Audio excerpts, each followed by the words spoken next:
with a ball out towards the boss line, downward header, cleared up in the air by Wampe at the back, and then Hill running back for Girona.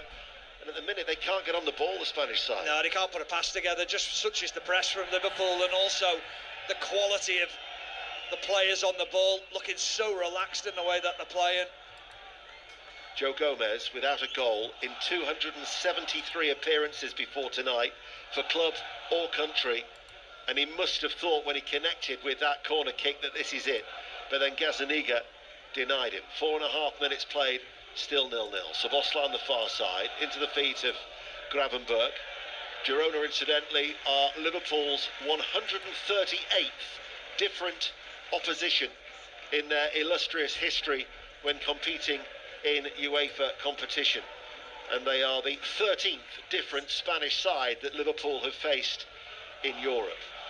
Well, one thing that Liverpool fans or any football fans like doing is travelling to different places, and what a beautiful place this is. I mean, it's what, an hour away from Barcelona, but what a beautiful sort of small town or city it is. Ball caught by Gazzaniga. Don't wish to continue the theme of soft hands and hard hands, but our editor this evening, Tim Peach, has said you need to have soft hands in cricket, wicket-keeper or slips. Interesting. Yeah, I'm not a cricket fan, so no, I wouldn't have known that. That was probably why I was always cast off at third man whenever in my cricket days. Certainly wouldn't have seen me in the slips or the gully. With a throw for Liverpool, Alexander-Arnold, Gomez towards Van Dijk. I've got to say, the atmosphere is tame. It's not hostile at all. Sometimes, you think of like a lower league FA Cup tie where the crowd can be really on top of you. I guess because three sides are open this stadium, it lacks that intimidating factor. But also the way that Girona have started, it's been a very comfortable 6 minutes for Liverpool. Although here is Romeo now, still with that trademark shaven head, and he's caught in possession by Gravenberch. Liverpool up towards Diaz, challenged there by the right back Frances, and Diaz will get a free kick. Whistles of derision from the Catalunya support, and it will be a free kick to Liverpool. It was a good job Frances make the foul, because if he doesn't, it's going through to Andrew Robertson on the left-hand side, who's gallivanting down that left, and Diaz actually didn't try and play the ball, just tried to block the defender to allow it to go out to Robertson. But Liverpool just very, very calm in possession, just making sure that they get at the heart of this team, and they have again. Ball threaded through, Nunez, he's onto that, and then he hits it first time. It was a fearsome effort. It'll go eventually out for a goal kick off the legs of the Uruguayan, but he made the run into the inside left channel, got it out from his feet very, very quickly, left-footed ball, and Gazzaniga was equal to it. Yeah, the run's absolutely brilliant from Nunez, and he's so often caught offside, but he runs from deep. This time he uses his pace to time that run. I just think he's got to strike it hard and low across the goalkeeper, and maybe hope that the goalkeeper spills or it trickles into that far corner. But so often what we see with Darwin Nunez is he often goes for that power and tries to beat the goalkeeper with just pure pace of the ball. Well, you think about it, 7 minutes in, and Gazzaniga, who's played against Liverpool 3 times before in his career, and he's lost all 3, and the 32-year-old Argentine has been tested twice. Daley Blint looking for the ball over the top, looked offside against Danjuma, and indeed there is the flag over on that far side. A puff of the cheeks there from Danjuma. He felt that was the right ball, just playing on the shoulder of Joe Gomez and Virgil van Dijk. Really good line from the Liverpool defenders. Here is Robertson, left of the centre circle. Gomez leaves it for Van Dijk, and now they pass it again across the back. Curtis Jones has actually gone out wide, far side the left on the halfway line, and then so Robertson's quite narrow in that respect. Back with Van Dijk in the centre circle. Jones still provides the width on the left. Salah stayed out wide on this near side, but Girona are trying to just concentrate their red and white shirts in the middle of the park as Liverpool lose it, and Asprilla plays it back. Krejci, the Czech Republic international defender, plays it forward. He's got bad memories of Liverpool when he was at Slavia Prague last season. His side lost 11-2 on aggregate against Liverpool in the Europa League. 5-1 at home and 6-1 at Anfield. He'll hope that to keep the score down tonight, 0-0. Well, Trent Alexander-Arnold's just disappeared into midfield now, and what he's trying to do is create a 1v1 situation for Mohamed Salah against Daley Blind, because they know if they get Salah against Blind, he should run him, he should be able to beat him convincingly, given a 1v1 situation. Here is Alexander-Arnold. We haven't had an opportunity for Mo Salah to run at Daley Blind, who's now at 34 years of age, and in his certainly a veteran status, I think it would be fair to say, for the former Dutch international, as Szoboszlai wins the ball in midfield, plays the ball back to Gravenberch, forward to Nunez. It was a touch that he was able to control as he got away from Gutierrez, but it's a nice slow pace again, and Liverpool are very, very comfortable in possession. After this game, by the way, we will be in Germany, East Germany, for RB Leipzig against Aston Villa, a double-header in the Champions League tonight. Tomorrow, Turin. Thursday night will be at Ibrox in the Europa League for Rangers against Tottenham Hotspur. But this is the Champions League, and Liverpool, the only side to have won every game so far in this revised format, are certainly not facing many scares in the opening 10 minutes here. Here is Jones. Robertson is available to his left. Scottish international now is on the ball, but he gives it back to Curtis Jones, and again Girona have dropped off. Every red and white shirt is back in their own half. Gravenberch is able to turn. They created space on that far side for Diaz to come in off that left touch line, level the penalty area. Robertson gets a touch. Gravenberch, the linchpin. Gravenberch, who's been such a key player, he's played every minute of the Champions League campaign. Mind you, so has Virgil van Dijk. As they lose the ball in the midfield, Romeo holds off the challenge of Jones. Played back by Van der Beek. Krejci then goes back towards his goalkeeper, and Gazzaniga has to clear long. But they're maybe now they've got an opportunity to come forward. Hill, on loan from Tottenham, running at the heart of the Liverpool defence. Man over on the near side is Gutierrez on this near side, the left. Back towards Asprilla, edge of the area. Daley Blind makes the run forward and marks into the box. Gutierrez with a cross. Blind's missed it. Comes out towards the opportunity there for Frances. It was spilled initially by Alisson. That was a scare for Liverpool, but they got away with it 0-0. But if Blind connects with that, counter-attack for Liverpool. Salah away. Krejci tries to get back. First time finish. Wide from Salah with his left foot. Goal kick. End-to-end action. Well, you said it was quiet in here. Well, it's just been lifted. Simple long ball. Robertson doesn't deal with it, and they pick up the seconds in midfield, Girona, and then they get at the heart of Liverpool. They're patient down the left-hand side. They feed that ball into the middle, but what a second save from Alisson. Had to be alive to it. Now all of a sudden that's pepped up Girona as Hill drives down that right-hand side. Francis with a cross takes a deflection off the legs of Robertson. And in that open stand behind that goal away towards our left, they're on their feet, the red and white scarves and the flags are up, and they've got a corner kick. Yeah, it's almost like that boxer, isn't it, who sits back for a while and thinks that they can't harm the opposition, and then suddenly they land one jab and they go, actually, there's a way through here, we could find a little bit of something, and just give it a little bit of life to the Girona players and fans. I mean, we'd spotted the run of Daley Blind. I mean, if he'd have connected with that, it was surely a certain goal. That was a scare for Liverpool, 0-0. 12 and a half minutes played. Asprilla with a corner, far side the right. Van Dijk heads it away to his fellow Dutchman, Blind on this near side. Down the line to Gutierrez. It was a good ball. Gutierrez, who against Real Madrid at the weekend did play as an orthodox left back, but they've pushed him into midfield as Girona across the back. Now the ball is chipped forward. Hill makes a run, flag stays down. Hill inside the penalty area, slips, gets back to his feet, pokes it goalward, saved by Alisson. And the flag has stayed down. That's twice now that Hill with that diagonal run, and Liverpool with another let-off. Meanwhile, Liverpool now attacking on that far side with Diaz. Diaz comes in field, slows down, edge of the area, 25 yards out from goal, and then Szoboszlai drops it to a walking pace. Now you can hear the Girona supporters here inside the Stadi Montilivi. Oh, you asked why Alisson's in the team. That's why Alisson's in the team. The best at coming out off his line and smothering the opportunity, gets close to Brian Hill. He had a little slip before he got the ball, Hill, but he should have done better. But credit to Alisson, so quick and alert off his line to close that space down. Here is Mo Salah. His forward ball stopped by Romeo. Blint plays it up towards Danjuma. Coming across was Gomez. Keeps the ball in play. It is worth pointing out, and indeed myself and Stephen were in San Siro when Liverpool conceded the only goal of the Champions League campaign after 3 minutes on match day 1, when Christian Pulisic scored. Since then, at kick-off, it was 447 minutes. You can add another 15 to that. So they're approaching 7 3/4 hours since they last conceded in the Champions League. And indeed, they could equal a club record, a club European record of 5 successive clean sheets, which would be the 3rd time that Liverpool have done it in their history tonight.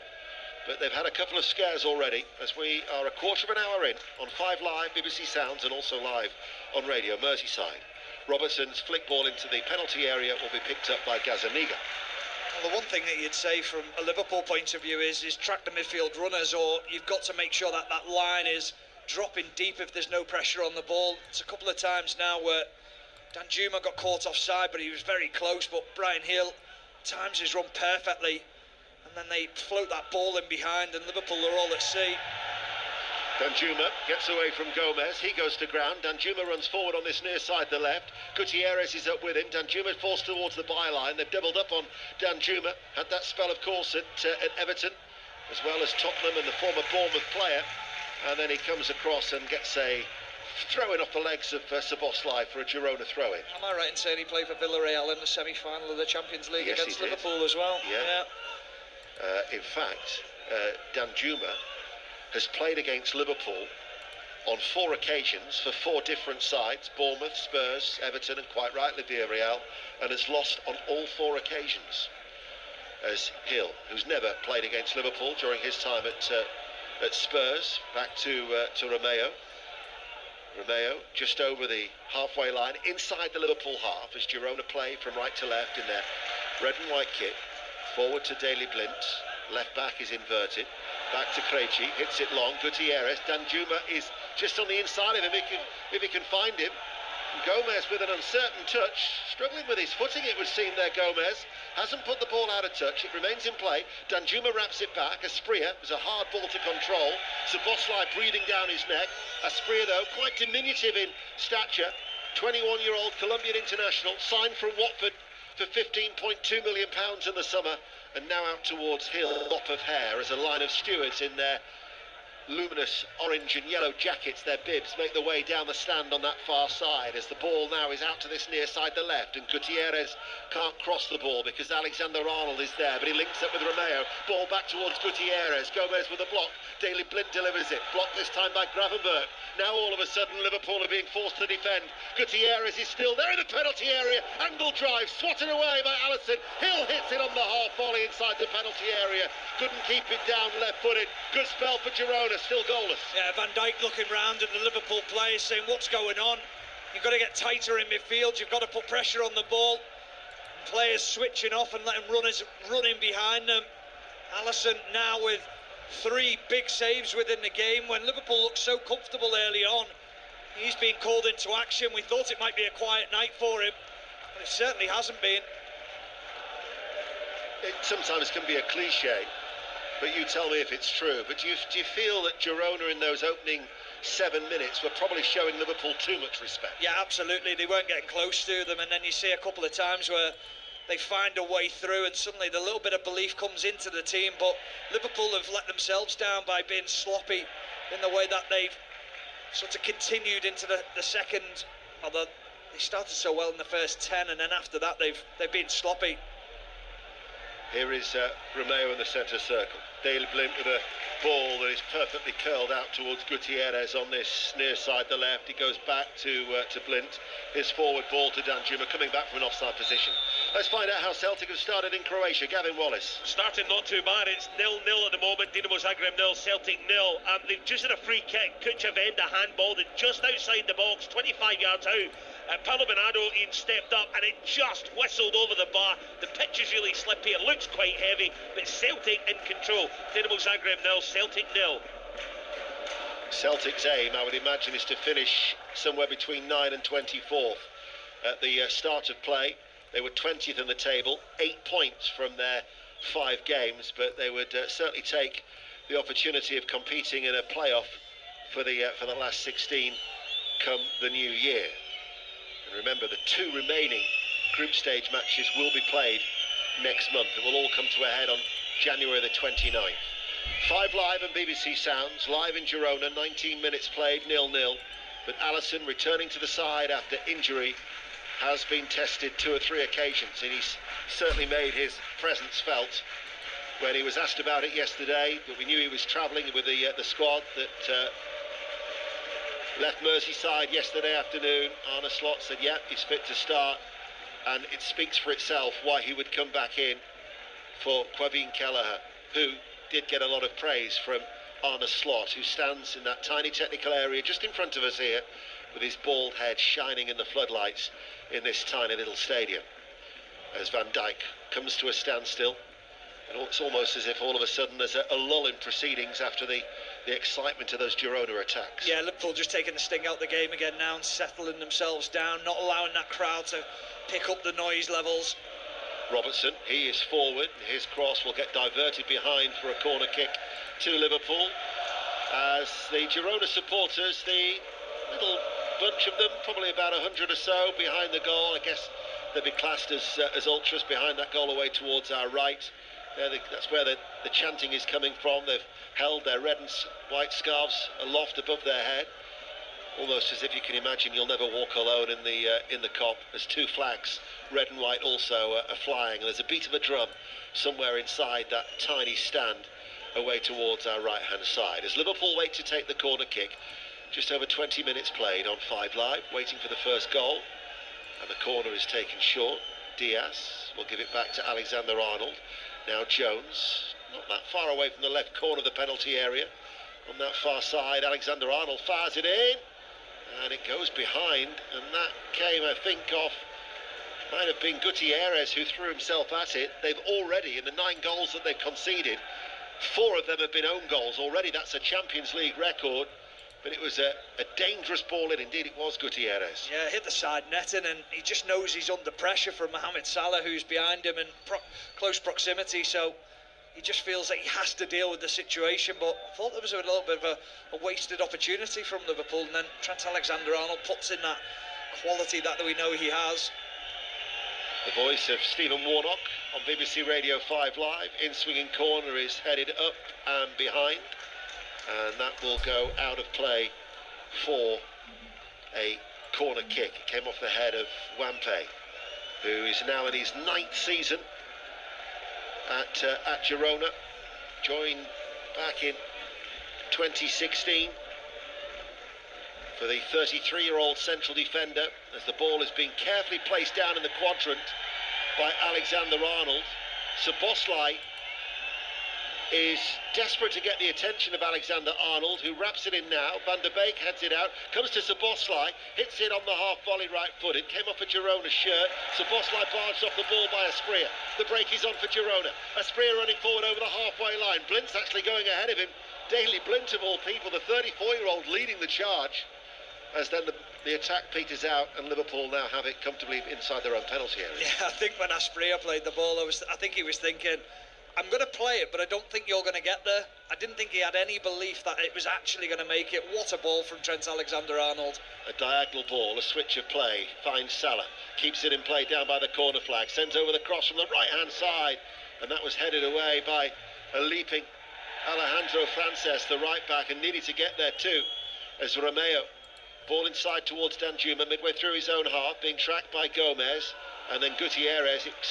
Well, that's delaying the restart. That should be a yellow card. It's going to be a throw. He picks it up and then tosses it away. Why is that not a yellow card? It's not the Premier League, and that's the problem, isn't it? That's where we get so frustrated, is that we've got different rules in different competitions. He certainly prevented the quick throw from being taken, picked the ball up, ran away with it, and then tossed it about 6 yards in front of him, and not in the direction of Alexander-Arnold. 24 minutes played. Here is Robertson forward of the centre circle. Gomez plays it out towards Salah. Gutierrez has filled in behind Daley Blint, I notice, as Salah runs away from the former Manchester United player, chips it forward, and there was Frances to head the ball away. Hill is ahead of him, turns towards Van der Beek, part of that excellent Ajax side that reached the Champions League semi-finals 5 years ago. Spoke to Erik ten Hag about him last year. Actually, I was doing a Football Writers Association dinner in Manchester, and I just said to him, why has Van der Beek never adapted to the Premier League? Physicality was his response. Because in that Ajax side, he was, you know, you had De Jong, and they were in a very, very talented team, but he was so eye-catching. Scored against Spurs as well in the first leg, and yet it never happened for him when he moved to Old Trafford. They bought him for £35 million. They sold him to Girona for 420,000. Wow. I mean, it's incredible, that, isn't it? Yeah. We've got a little bit of an incident here. Luis Diaz has just flicked an arm up in the face of Frances, but there's nothing in it whatsoever, but the defenders trying to make the most of it. Luis Diaz just protecting the ball, protecting the space in between him and the ball, and then Frances hits the deck. I think they forget now that there's cameras everywhere, watching everything that they do. He clutches his nose and his face, but he's actually caught him probably in the throat more than anything. Well, the referee, as common sense has prevailed, and has taken no action, because I could see that Frances was making the most of that. Still goalless. 25 minutes played. Here is Van Dijk for Liverpool, all in black, playing from left to right as we look. Robertson is to his left. They've only brought a squad of 19 senior players, so they only have 8 on the bench. McAllister, who is suspended for the game against Fulham at the weekend as well, has been given a little bit of time off as the ball with Diaz running forward. It's a strong run as well in towards the penalty area, and whilst he was running, he then hit it right-footed. The angle would have been against him, into the side netting goal kick. Yeah, but it's better from Diaz. So often he likes to come inside on that right foot and open the pitch up a little bit for him, but as a defender, what you don't want to see is an attacking player who can go left and right, and you've got to mix your game up, and they need to get Salah and Diaz on the ball in 1v1 situations more often. It's not quite worked for them so far. Ball cleared by Gazzaniga, and he knew as soon as he kicked that it was always going out of play, and he turned away a little bit like when you're a golfer on the driving range or on the tee, the fairway, and you just see it sort of like drift out of bounds, and you turn away in frustration. That was Paulo Gazzaniga. As soon as he cleared that one, he knew that Danjuma was not going to keep that ball in play as it went for a throw. You've seen me play golf quite a lot. Constantly turn on. No, not again. Well, I was actually talking from personal experience, but if you're going to claim it, then yeah. Especially after your comment about tank top and Bermuda shorts on 5 Live Drive earlier on. Took me off me breakfast, that. Here is Jones. Jones running forward. Cleared by Daley Blind. I'd done my due diligence, don't you worry. I knew it was going to be cold here tonight, just above freezing here in Girona. I'm sure it won't be much warmer in Leipzig, which is where we're going next for an 8 o'clock kickoff. RB Leipzig against Aston Villa. Aston Villa, who are 9th in this Champions League table. Salah infield towards Alexander-Arnold. Nunez with his back to goal, tried to play to Salah, who'd continued the run down the right-hand side. Alexander-Arnold picks it up, hits for the ball for the run of Robertson. Diagonal ball, drops inside the penalty area, but away from Robertson and out for a goal kick, and it's still goalless. Yeah, that's where I feel things just often break down when ball goes into Darwin Nunez. More often than not, his touch is heavy, his link-up play is poor, and he's just the weaker link at times within this Liverpool team. You notice such a difference when it is Diogo Jota in that central position, or as we've seen in recent weeks when Gakpo plays on that left-hand side and Luis Diaz plays through the middle. It looks a little bit more structured in the way that they play. Here is Gazzaniga. He turned away from Nunez, who might just have slipped as he tried to close him and challenge him in just inside the 6-yard area. Gazzaniga got away with that. Ball is headed back by Alexander-Arnold. Alisson's out of his penalty area. Was just above knee height. Just had to adjust his standing left leg slightly before clearing it away right-footed, and it'll go out of play for a Girona throw on the right. I'm not so sure Trent Alexander-Arnold knew that there was a player behind him, and it was a quite careless header from him, and Alisson had to be alive to it. Well, we are approaching almost 8 hours since Liverpool last conceded in the Champions League. as the ball goes out to this near side for Gutierrez. And Gutierrez is being tracked by Alexander-Arnold. He plays the ball back to Wampe, the central defender. Frances, the right back, finds Romeo. Oriol Romeo to Krejci. And keeping the ball at the back now are Girona, but not really going anywhere. Romeo once again gets it, but then plays it back. So in a triangular passing pattern, they're still midway through their own half at this stage on this chilly night in Girona. And the ball played from Blint back towards Gazzaniga. But that period of possession there for Girona, it sums Liverpool's defence up in the way that they have been this season. So Trent Alexander-Arnold follows Gutierrez into midfield, and then Joe Gomez is screaming at Szoboszlai, you've got to tuck in, you've now got to become the right back, and Trent Alexander-Arnold becomes that midfielder. And then the balance is within the team, so they're not leaving that gap in that right back position when Trent Alexander-Arnold disappears into midfield. Former England international Stephen Warnock has done Juma, collected the ball on the left touchline, ran back and then ran infield to the centre circle. Frances with a diagonal ball out towards Blint. The left back was forward. Asprilla will not get there first, but Blint tries to keep it alive for Girona. Gomez settles it down. Alexander-Arnold plays a ball inside, and Curtis Jones is fouled as he wins the free kick midway through his own half. So underrated under pressure, Curtis Jones. Just a little shimmy and a drop of the shoulder to receive the ball and then relieve the pressure for his team. Just want to see a little bit more from him higher up the pitch. We've seen him sort of chip in with a couple of goals this season. Important one against Chelsea, and then one in the week last week against Newcastle. Certainly took that one ever so well at St James's Park for that improved second half performance from Liverpool. Half an hour played, just over in fact, still 0-0. Van Dijk enters the Girona half. Gomez now takes over, passes the ball to Salah. First time ball towards Szoboszlai, held off by Krejci. Szoboszlai kept the ball in play, but the only person to benefit from that was Daley Blind. And then it's passed back to Romeo. He's going to come under pressure from Salah, and his ball actually comes off the back of Nunez, loops up in the air, and he's caught by Gazzaniga. He's a little bit slow on the ball, isn't he, at the moment, Romeo? Finding it difficult. So often he's the enforcer, the player who breaks things up. Not the most comfortable on the ball. A teammate of Van Dijk when they were together at Southampton.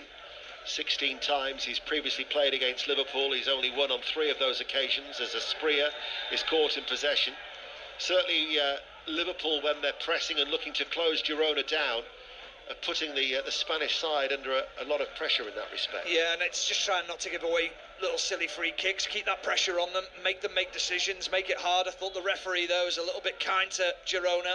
Lovely play from Asprilla to skip away from Curtis Jones. And then got away from Diaz as well, as he slipped into a little bit of space, not once but twice. Blint now comes forward as well from left back. Got options ahead of him. One of them also is Danjuma, who's just started to drift out towards this left-hand side. Up against Alexander-Arnold. Danjuma with the shot, strikes the back of Gravenberg. It'll go behind for a Girona corner, 0-0. Yeah, Gravenberg straight away pointing at his arm was by his side, and it wasn't a penalty, just making sure that the referee knows that. But Danjuma trying to get a little bit of joy against Trent Alexander-Arnold, coming inside on that right foot and firing the shot. So Danjuma, in no real hurry, walks across to this near side as they play from right to left as we look. And it's going to be a Girona corner kick, which Danjuma will take right-footed. Strikes it now, powerfully, punched away by Alisson, drops 30 yards out from goal, played back on the full by Asprilla to Blint. And now with Asprilla once again. This young Colombian looks up, hits the ball out towards that far side. It's off the chest, and Frances with the shot charged down by Gravenberg behind for another corner. Yeah, it's clear and evident what Girona have been working on leading up to this game. It's runners from deep. It's making sure that you time those runs, and Frances on that far right hand side, he checked 2 or 3 times, making sure that he gave the opportunity for that switcher play to happen. Lovely touch, but credit to Gravenberg, got back in, got that block. Vitally important. Yeah, we've seen both fullbacks get forward, so they are playing an open game in that respect, but it will leave them vulnerable to the counter-attack should Liverpool get that opportunity, as Asprilla saunters over to the far side. Just over 10 minutes to go to half-time. BBC Radio 5 Live, BBC Sounds and live on Radio Merseyside. Corner kick to Girona, played towards Danjuma, right corner of the box, back towards Asprilla, blocked and closed down by Alexander-Arnold on the Liverpool left, and it will go out for a throw to Girona once again that Asprilla will look to take, and he finds Brian Hill, who's on a third successive loan in Spain away from Tottenham. Ball played forward, and Alisson caught it. Krejci was the target. Now all of a sudden there's that counter-attack that we're talking about, and the ball is bowled out to Salah, gets it out towards Szoboszlai. Szoboszlai runs forward, cross takes the deflection off the head, loops up, downward headed by Nunez, is behind Curtis Jones. My word, what is that? What is that from Darwin Nunez? It falls into his path and you're thinking, take a touch, bring it down, hit the volley. He heads it into the ground. I mean, that is Darwin Nunez to a T. So disappointing, because it was a brilliant break. Here is Salah. Salah to Nunez. Nunez inside the penalty area, saved by the legs of Gazzaniga. Made the run into the inside right channel of the penalty area, right-footed across the goal. But Gazzaniga with his legs made the save. He's got to score, has to score this opportunity. The way to pass is absolutely delightful from Mohamed Salah. Just left-footed, just pushes it into the path of Darwin Nunez. He doesn't need to break stride. He's now on his right foot. I said before about everything has to be power with him. There's no precision, there's no thought behind the finish, just to caress it into that far corner. Smart save from Gazzaniga, but it should be 1-0 Liverpool. Here is Salah. Salah's shot is blocked. It's going to fall to Robertson, who drives it. They're appealing for handball. That was travelling. That would be extremely harsh, I'd have to say. Hill now with a counter-attack, running the ball clear. Plays it towards Gutierrez, over the halfway line. 9 minutes to go to half-time, 0-0. Danjuma waits for the ball to reach him on this near side the left, level with the penalty area. Goes away from Alexander-Arnold. Doesn't deliver the cross the first time. Waits. And then plays it back towards Gutierrez. Not many inside the penalty area. They don't really have a focal point in that sense. Here is Romeo to come forward. Romeo blocked by Gravenberch. Trouble. And now all of a sudden it is 5 against 4 in Liverpool's favour. Curtis Jones has got options. Left, right and through the middle. He carries the ball to the edge of the area and in the end doesn't pick out any black shirt. Cut out by Frances. It's like a basketball game at the moment. This is quite incredible. It's not a game that we associate with Arne Slot this season at Liverpool. Usually so much control, but wasted opportunity from Curtis Jones when they had a 5v4 situation. And as it slows down, we'll go to Gavin Wallace watching Celtic. 10 minutes to half-time, Ian. Dynamo Zagreb 0, Celtic 0. Not much to lay happening, clear-cut chances. Apart from that, Paulo Bernardo free kick on 25, which went just over the bar. Celtic, though, enjoying the lion's share of possession. They've got to take their chances. It's Dynamo Zagreb 0, Celtic 0. Also goalless here as well. RB Leipzig, Aston Villa to come on this first of 3 successive nights of European action from inside the stadium on BBC Radio 5 Live, as the ball is played up to Daley Blind by Wampe. And then Van der Beek. Asprilla provides the width on that far side, the right. Van der Beek has continued his run. Asprilla comes in field. Out towards Hill. Controls it, keeps it in play. Near side the left, helped out by Gutierrez. Gutierrez with a cross, headed away by Gomez. Drops towards Asprilla, nice touch. Hits it as well. Fantastic save by Alisson. That was goal-bound. Left-footed effort, and at full flight, Alisson takes off. Makes the move away towards his right with a two-handed save to push it away. World class. Yeah, absolutely stunning from Alisson. That's 4 saves he's had to make now. But he does make saves look so easy. Just his footwork, his ability to get to that right-hand side. He gets 2 hands on it. Not 1, but 2. Big, strong hands. Make sure he pushes it to safety. Well, he knows he's back involved.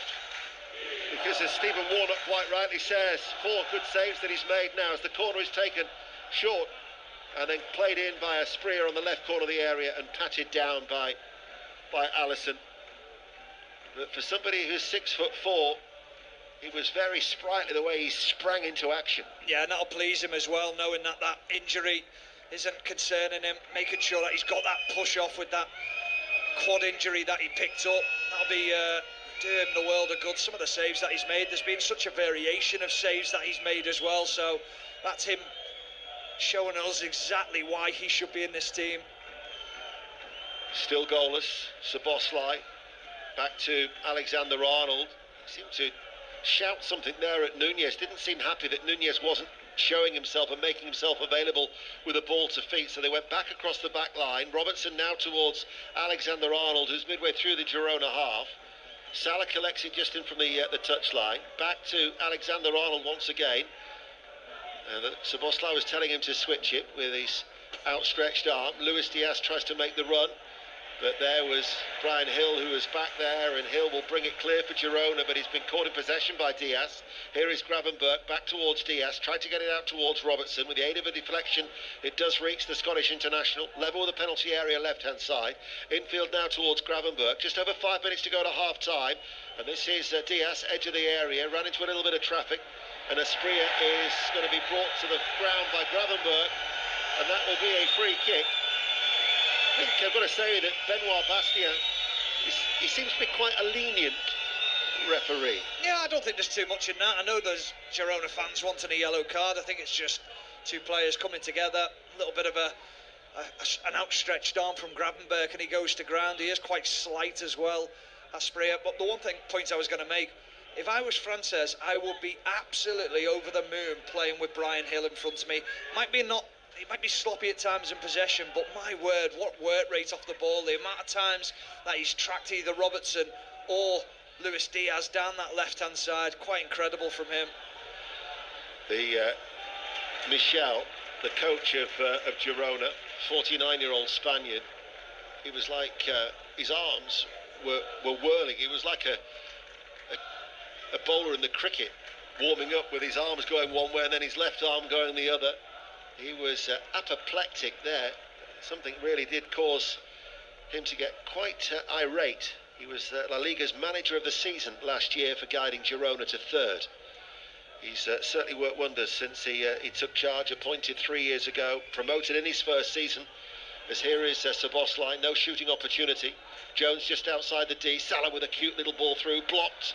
And then Wampe manages to get it away at the second chance to Gutierrez, still on the edge of his own penalty area, being penned in by Alexander-Arnold, who pushes him from behind, and Girona will get a free kick. Yeah, so silly from Trent Alexander-Arnold, and now arguing with the assistant referee. Has to be careful that he doesn't find himself in the referee's book, because it's just clumsy from Trent Alexander-Arnold. They play it short, and Wampe from his own penalty area gets it out towards that far side. Frances infield towards Asprilla. That wasn't meant to go there. Here is Asprilla, who comes forward, tries to get away from Szoboszlai. Couldn't thread the ball through for the run of Van der Beek. Liverpool now get it up towards Nunez, goes behind him, slows the attack down as he gets the ball in front of him. Luis Diaz comes on the overlap. Nunez, though, won't need him. It's a heavy-looking ball in towards Gravenberch. Like he'd maybe overhit that, and Girona will clear up towards Hill, who once again is just in front of the right back, and then Hill has gone down off the ball as well. I think he got his ankles tapped by Luis Diaz and made the most of it. Brian Hill is just trying to get the crowd involved in the situations for the referee. There's nothing in it whatsoever. But Liverpool are struggling at the moment when the ball goes into forward areas, because Darwin Nunez, as you said, Trent Alexander-Arnold was looking for him before, and he's trying to make eye contact to say, I want this pass to go into your feet. The problem is he doesn't want that. He doesn't think that way. He just doesn't want to be involved until the ball comes into the penalty box. That's not the way this Liverpool team plays. Gutierrez plays the ball to Wampe, the central defender, the captain of Girona, runs with it midway through his own half. Hill on the halfway line drops back. Asprilla didn't want to know in that challenge with Gravenberch, as Szoboszlai loses out to Romeo, just showed too much strength. Szoboszlai tries to win it back. Hill lays it off. Romeo now looks for a ball and plays it out to this near side, where Danjuma, in front of the standing and watching Arne Slot, comes forward now, steadies himself, went for the shot, and actually from the edge of the area his right-footed shot was screwed that badly wide it didn't go behind. It's gone out for a Liverpool throw in front of the 462 Liverpool supporters. Yeah, that was like one of your drives. Shanked it right and tried to get it on target, but gets it horribly wrong. I thought we were talking about your goal. I was actually. I was just deflected. Really, he got that completely wrong though, Danjuma, didn't he? Not like you. 90 seconds of normal time remaining. Here is Van Dijk. He just asks Alexander-Arnold to go on ahead of him on this right-hand side. So we'll find out how much added on time there will be very, very soon. We've got just over 60 seconds remaining of this first half here on BBC Radio 5 Live, 0-0. Alexander-Arnold forward ball. Gravenberch looks for Curtis Jones ahead of him. Romeo can't get there. Gravenberch tries to win it back. Romeo on the ground though, touches it towards Asprilla, but he shows too much towards Gomez, and Liverpool are back in possession. This is Alexander-Arnold. Alexander-Arnold thought about the shot, passes the ball instead towards Luis Diaz. Robertson on the overlap. He plays him in now. Scottish international with a cross. Nobody at the far post. Salah had made the run in field in that crowded penalty area, and Girona are able to bring it clear. Yeah, for once Mohamed Salah makes the wrong run. He goes inside and doesn't give Robertson the option to stand it up at the back post. Diaz wins it back. He finds Salah. Salah towards Luis Diaz, just behind him. He will keep the ball in play though on this near side. He runs out of the penalty area and away from the byline on the right hand side. We've got 30 seconds remaining of this first half. Here is Gomez. Gomez waits. Van Dijk. Back to a walking pace we go, still 0-0. Dying embers of the first half here on this cold night in Girona. As Alexander-Arnold, central area, finds Jones inside the penalty area, left corner. Back towards Robertson, first time cross. Headed away by Blint, headed further away by Gutierrez, and then gets himself away from Mo Salah. And in fact there will be no added on time. The French referee, Benoit Bastien, says that is the half-time whistle, and we're 0-0. Stephen.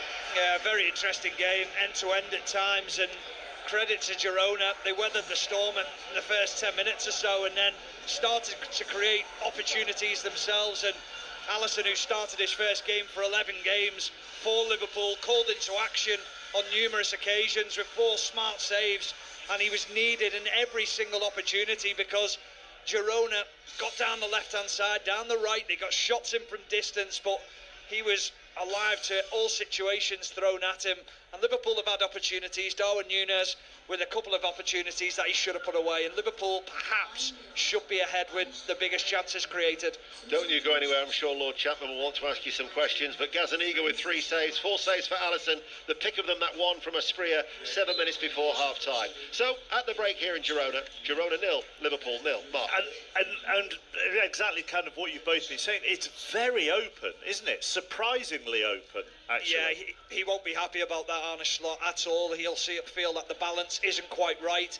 Maybe Liverpool are just a little bit overconfident at times and leaving the 2 midfielders in Jones and Szoboszlai a little bit too high up the pitch, and leaving Gravenberch with an awful lot of work to do in midfield. So work to be done. The other thing I'd say, chappers, is Liverpool very narrow, which suits Girona. Everything is inside, everything's moving inside, so you're not getting those 1v1 situations in wide areas or the overlapping situations which we're so used to seeing from Liverpool. Is that because Girona are funneling them in, keeping them narrow?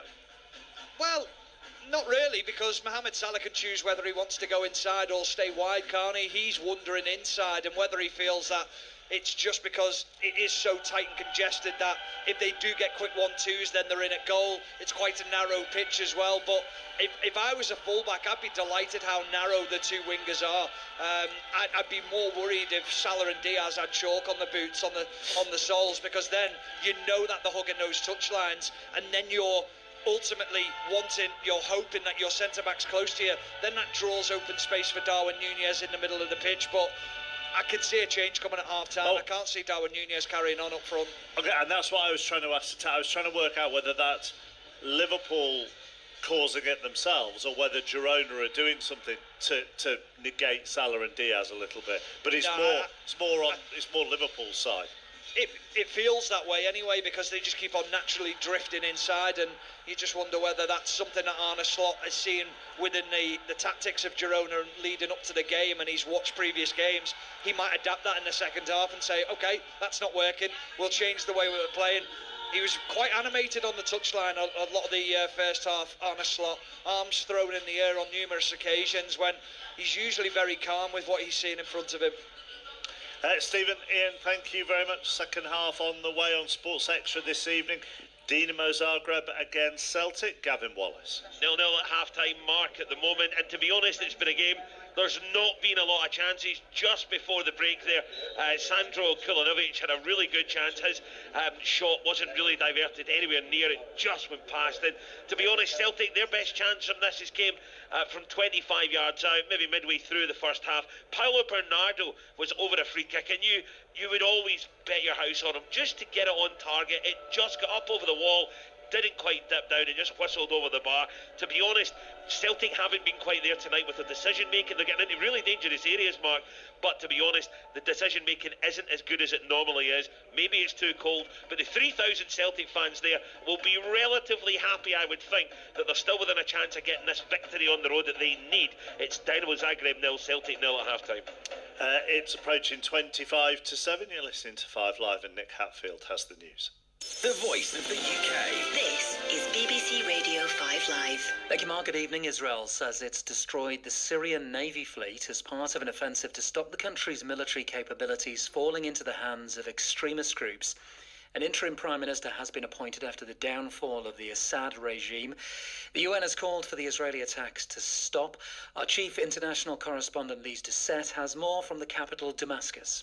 Israel says it has destroyed Syria's naval base as it carries out attacks against what it says are military installations for a third day. Israel's defense minister has described these attacks as being because they want to ensure Israel's strategic interests are protected, and he said Israeli forces were, in his words, operating with great success. Northumbria police say the former England rugby union player Tom Voice is feared dead after going missing in an area which was flooded during Storm Dara. Officers think his car may have been carried away by river currents after he tried to cross a ford near Alnwick. A man from County Down, described by a judge as a prolific and chilling sex abuser, has been sentenced to 27 years in prison. David John Andrews admitted 130 charges relating to 47 victims across the UK. His youngest victim was just 8. A wildfire in California has spread rapidly through Malibu, near Los Angeles. Mandatory evacuation orders are in place for several thousand residents. The fire has been fanned by high winds. Linda lives in Malibu Canyon. About 2 horses that I left in there. I know the house is gone. I went back in there and to try to find the horses, but it was too dangerous. We had to just get out of there as quickly as we could and follow the sheriffs out. And I was able to save 1 horse. I got the family out of the house. And thousands of women are due to have their equal pay claims settled by Birmingham City Council. The terms of the agreement have not been revealed. Previous figures put the council's potential liability at £760 million. Welcome to a special episode of Rugby Union Weekly. Hello, British audience. My name is Alona Marr. How are you finding the British weather? It's cold. It's wet. We do train a little late at night, and I did stop moving for a little bit, and everything froze, but I think I'll get used to it. I was rolling my bags in, and a girl goes to me, "Oh, welcome to the Olympic Villa." And I was like, gotcha. If I'm what gets them in the door, awesome, but I hope that they see the rugby that's being played is what makes them stay. 5 Live's Rugby Union Weekly. Listen on BBC Sounds. This is 5 Live Sport. The Champions League with Mark Chapman. Listen on BBC Sounds. Let's just go back to a story that we heard in the news there. The former England Rugby Union international Tom Voice is feared dead after he went missing in a flooded area of Northumberland during Storm Dara. Our Rugby Union correspondent Chris Jones is here. Chris. Yes, details emerging in the last hour or two from Northumbria Police. They say an extensive search has been ongoing since Sunday morning for the former England international Tom Voice. It's feared he was dragged into the River Alne in his car after meeting friends on Saturday evening. The car has since been recovered, but Voice hasn't been found, with police saying they believe he was swept away trying to escape. The police out there supporting his family and one of Voice's old clubs, Gloucester, as well as the RFU. He won 9 caps for England. Have both said their thoughts go out to Voice's family and friends at this distressing time. You mentioned parts of his career there, 9 caps for England, represented Gloucester. What other details about his career have you got for us? Yeah, very familiar figure for any rugby supporter in the 2000s. England international, played at Bath, Gloucester, finished his career at London Welsh, but he's best known for his achievements at Wasps, part of that amazing legacy the club created, winning 3 Premiership titles in a row. He started in the European Cup final wins in 04 and 07. These are really iconic matches in English rugby history. A big, strong, quick winger, very popular member of the Wasps squad. I know he was still in touch with friends from that team, so thoughts go out to them as well as all his family and friends at this time. Chris, thank you very much. Our Rugby Union correspondent, Chris Jones. At 8 o'clock tonight, full commentary of RB Leipzig against Aston Villa. Villa trying to move into the top 8 of the Champions League table. Leipzig all over the place at the moment. Lost all 5 group games. Alistair Bruce-Ball and Paul Robinson are your commentary team tonight in Germany. They are really struggling, aren't they, Leipzig? They are in this competition, Mark. They've sort of got it together domestically a little bit in recent weeks. But yes, in the Champions League, they've been hard hit by injuries. I actually think they've had a really tough draw as well. You know, Atletico Madrid, Juventus, Liverpool, Celtic away, which is obviously very different from Celtic travelling to you. And Celtic were sensational that night and beaten them by 3-1. And in their last game, Inter Milan away. And I think what makes that so interesting for Aston Villa tonight is for Leipzig to have any chance of finishing, you know, in a qualification position to try and get themselves into that playoff round. They are going to have to win their last 3 games. They're going to have to win tonight, which means they're going to have to come at Aston Villa. So that's the danger for Villa, Paul Robinson, really, the situation that Leipzig find themselves in. Yeah, absolutely. It's a must-win game for them. AVB touched there on the results that they've had, losing all 5 games, but they've been in all the games, losing to Atletico Madrid, Juventus, Liverpool, Inter Milan, all by the single goal. They lost heavily 3-1 away at Celtic, but actually tonight is a must-win for them. A point you would think would be enough for Villa to see them into the last 16 at least, the top 16 of the Champions League table. But it'd be a very, very tough game for them here tonight. I mean, top 16 is great for them. They'll fancy top 8, won't they? Particularly given how they started this competition. Yeah, absolutely. They've got a great record in the Champions League. They were top of the Champions League for a while, weren't they? The way that they started, the results that they had, the fantastic win against Bayern Munich, the young boys game in the first game that they had, dropped off away at Club Brugge. That was a poor performance from them. Last time out, 0-0 against Juventus. It'll be a tough ask for them tonight here, Unai Emery's men. They've had an indifferent spell in the league, turned it round this week with a win against Brentford and Southampton. And the 2 teams very, very similar, actually. They've both hit a rocky spell of form, and actually in the last week they're both coming off the back of 2 wins, so it'll be a really good game tonight, Mark. Yeah, they have had a bit of a wobble, haven't they, Aston Villa, Ali? I mean, part of it can be traced back to Tyrone Mings picking the ball up. Yeah, we did commentary on that game, didn't we, a few weeks ago, where there wasn't much happening in that game, and obviously Aston Villa put themselves in a great position, as Paul says, by winning the first 3 games, lost that one, got the 0-0 draw against Juventus. I agree with you, though, Mark. I think this is a fantastic opportunity. This will be tricky tonight, but get a win here. They then go away to Monaco. They've got Celtic at home in their last couple of games, and what an achievement, you know, that would be. I mean, considering how long it's been since Aston Villa have been in the European Cup, never been in the Champions League before, to finish in the top 8 and automatically get themselves a last 16 tie, that'd be quite something. The other thing we're just looking out for as well, Mark, some of the Villa players are out. Chilly night in Leipzig tonight, so they're wrapped up warm. They've got the big old gilets on and the white hooded tops, and the hoods are up and hands are sort of deep in pockets. Ollie Watkins I've seen out there with the white headphones on. Journalists sort of pressing Unai Emery on the idea of playing Watkins and John Duran together, so just going to wait and see whether that happens. He did talk about it. He didn't say he was definitely going to do it, and he's very rarely done it before, but it could be an interesting one if he does. Why would he do it tonight, Paul? Would you do it tonight? He's not done it previously, has he? John Duran, he's getting that label that nobody wants, the super sub label. His goal scoring record coming off the bench, you look at what he's scored for Villa, is the Champions League top scorer with 2, the most shots, but he's only played about 40% of the game time. So he's certainly staking a claim for a start. It'd be a big decision for Unai Emery to drop Ollie Watkins, but for them both to play together, that almost puts Villa into a 4-4-2, if you like, which they don't. They never do they? I had a look, Mark, at the other 2 occasions last season. One of them was a 1-1 draw away to West Ham. John Duran got taken off at half-time. The other occasion was on the last day of the season, and they lost 5-0 at Crystal Palace. So it hasn't gone well. So you're right. Why would you do it, given how well it's gone in the Champions League? But we'll see. We'll see. Yeah, that's maybe a clue as to why he hasn't done it this season. The memory of the last game of last season.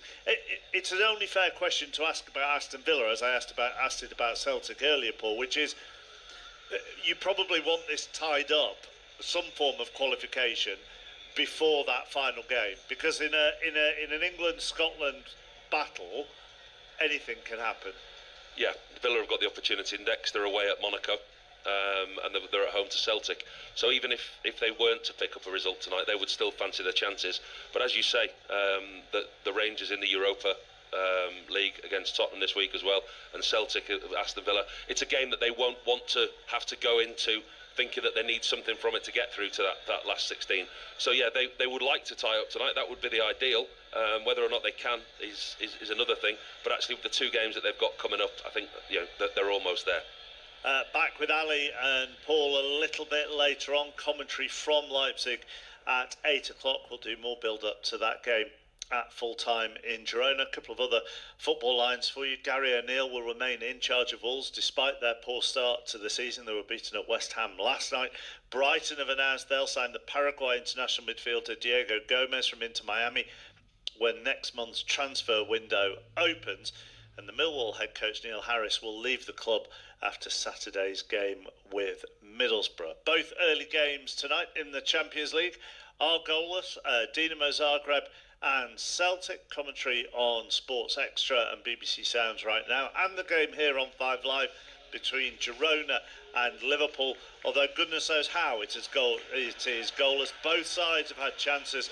Let's rejoin Stephen Warnock and Ian Dent. Thank you, Mark. Welcome back to Stade Montilivi as the two teams take to the field, and Liverpool are unchanged at the start of the second half as they re-emerge in that away strip, all in black. With Alisson in goal, Alexander-Arnold, Gomez, Van Dijk and Robertson. Midfield three of Jones, Gravenberch and Szoboszlai. McAllister, remember, is suspended not just for this game but also domestically against Fulham on Saturday. Incidentally, you'll hear that game live on 5 Live as well. Salah, Nunez and Diaz are the front three. No changes, it would seem, either for Girona in their red and white checkered fronts of their shirts, the red backs, the red shorts, the white socks, with Gazaniga in goal. Back four of Frances, Wampe, Krejci and Blint, Van der Beek, Romeo, Gutierrez in the midfield with Asprilla, Danjuma and Brian Hill as our French referee gets us back underway. Girona 0, Liverpool 0. Liverpool then will be playing from right to left as we look, as Gomez straight away heads the ball forward towards Alexander-Arnold, who gives it away towards Danjuma. That was sloppy. Danjuma's in the penalty area, beaten now by the goalkeeper Alisson. Stood tall, got both hands to it, but Liverpool, really, that was a sloppy start in the opening 25 seconds of this restart. Well, one of the things I was going to say to you was, can Girona keep up that tempo? Can they keep up the pressure on Liverpool? Trent Alexander-Arnold with a mistake, but with a magnificent ball now to Mohamed Salah. Salah picks it up, right-hand side of the penalty area, cuts inside, goes on the outside. Salah looks for the opportunity, and then it goes across the face of goal. Might have taken the deflection. It's going to be kept in play on this near side by Robertson. It's Jones who picks it up. Jones goes for goal, drops just in front of the goalkeeper. Although it was interesting, wasn't it? Nunez was ready to close him down. Yeah, well, he had to do something because he's been poor all game, Darwin Nunez, so he has to react to something. But another smart save from Alisson. Comes out of his goal, closes that angle down, beats the ball away as the strike comes in from Danjuma. There was just a bit of a kerfuffle away towards our left, and I wondered what it was. And in the first half, there was a beat of the drum that was coming from the right-hand side, and then a supporter who's got like a cape on, which is red, green, yellow and red on the other side, has ran round on the little walkway that arcs its way in the stand away towards our left. That open little stand, again, remember the top tiers are not being utilised because they're temporary and therefore they don't meet UEFA criteria, so it's a reduced capacity of 10,000, and he's just walking across and beating the drum as it's held aloft his head, a white drum, slamming it with his right hand as there is a stoppage in play here. And you're not missing any of the action because at the moment the physio is not being allowed to tend to Gutierrez, who's now back to his feet, but he certainly caused quite a bit of a stir as our little drummer, as he now goes right next to the Liverpool supporters. There's one down the right and the left, either end of the ground. You can hear one back in that section where you were before, so I think they've just added another one behind the other goal. Ball stopped by Alexander-Arnold, plays it first time up towards Salah. Blint didn't give Gazzaniga any favours. It was a lifted ball back to him that Gazzaniga had to volley away right-footed. It wasn't a clean strike by the goalkeeper. Oh, Jones has done well to skip away from the challenge of Romeo. Tries to play it on the inside of Gravenberg, but Donny van der Beek was there, and Van der Beek now will run forward. He holds off Szoboszlai. There's Van der Beek, and now towards Asprilla. Central area just outside the D. Out it goes towards Danjuma. Danjuma now left corner of the penalty area. Enters the box, shoots across the goal. Allison had it covered. Out for a goal kick. Still 0-0. Stephen Warnock. I said at half-time that Arne Slot wouldn't be happy about the performance in the first half. He'll be absolutely furious with the first 3 or so minutes of this second half as well, because that's 2 times now that Girona have got in behind Liverpool and down that left-hand side. Liverpool's right-back position. Trent Alexander-Arnold trying to join that attack, and it's something that they've certainly worked on, making sure that they find that gap when he goes forward. Salah picks it up on the right-hand side, runs at Blint, tries to come on the inside of him. Gets away from Blint, but not Romeo, who came to help out. Infield to Krejci. Dwelt on the ball quite a long time, played it out towards Gutierrez. His forward ball is to Blint. Blint holds off Szoboszlai to Danjuma, takes it away from Gomez, keeps it in play on the halfway line, runs forward. Alexander-Arnold is down the field. Danjuma's got away from Gomez. Danjuma enters the penalty area and then fluffs his line. After all that promising approach play, you have to say the left-footed effort was wretched. Goal kick. It's typical of Danjuma, isn't it? Does so many things well. Little nutmegs on Joe Gomez, and then finds himself in a 1v1 situation with Van Dijk. He opts to take the shot, lashes across the ball, gets it horribly wrong. He is a dangerous player in 1v1 situations, but you often feel that end product is going to let him down. He's yet to score, the Dutch international, since he arrived at Girona. I'm not surprised. He had that good season with Bournemouth one time, but didn't really do it for Spurs or indeed Everton during his loan spells there on Merseyside and in North London. Salah back towards Alexander-Arnold, caught by Gazzaniga as he claims it well inside the penalty area. We're 5 minutes into the second half on BBC Radio 5 Live, the BBC Sounds app, and we're also live on Radio Merseyside tonight.